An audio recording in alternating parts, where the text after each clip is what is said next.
এতিয়া মই আমাৰ সকলোৱে শ্ৰদ্ধাৰ জ্ঞানপীঠ বঁটা বিজয়ী নীলমণি ফুকনদেৱৰ এটি কবিতা সূৰ্য হেনো নামি আহে এই নদীত, উক্ত কবিতাটি মই পাঠ কৰিম।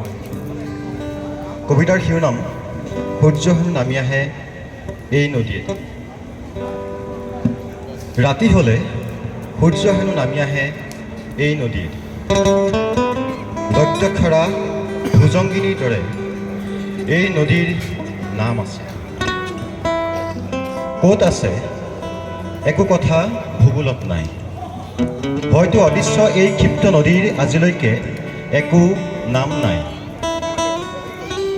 মাজনিশা সাৰ পালে উঠি আহি চাবা দূৰণিলে, এটি অতিকায় দীঘলীয়া সপোনৰ মকৰাৰ দৰে এটি চকু সেউজীয়া মৰা এটা মাছৰ পিঠিত উঠি কেনেকৈ এই নদীয়েদি উটি উটি যায়। দূৰৰ পৰা দেখিবা কিদৰে নদীৰ পানীত এটি দুটিকৈ সৰে সুৰাৰঙী তৰাবোৰ, ঠিক যেন পকা পকা আঙুৰৰ দৰে।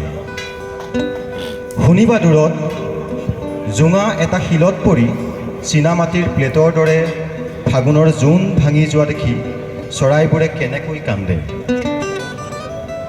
হঠাতে আকাশখনি চোকা তৰোৱালৰ ধাৰৰ দৰে নামি অহা যেন লাগিলে তোমাৰ চুলিবোৰ আনি মাথো চকুমুখ অন্ধকাৰ কৰি দিবা। ৰিক্ত গৰ্ভ বতাহৰ হাহাকাৰ শুনি অদৃশ্য হৈ যাব পলকতে ৰক্তক্ষৰা ভুজংগিনীৰ দৰে ক্ষিপ্ৰই নদীখন।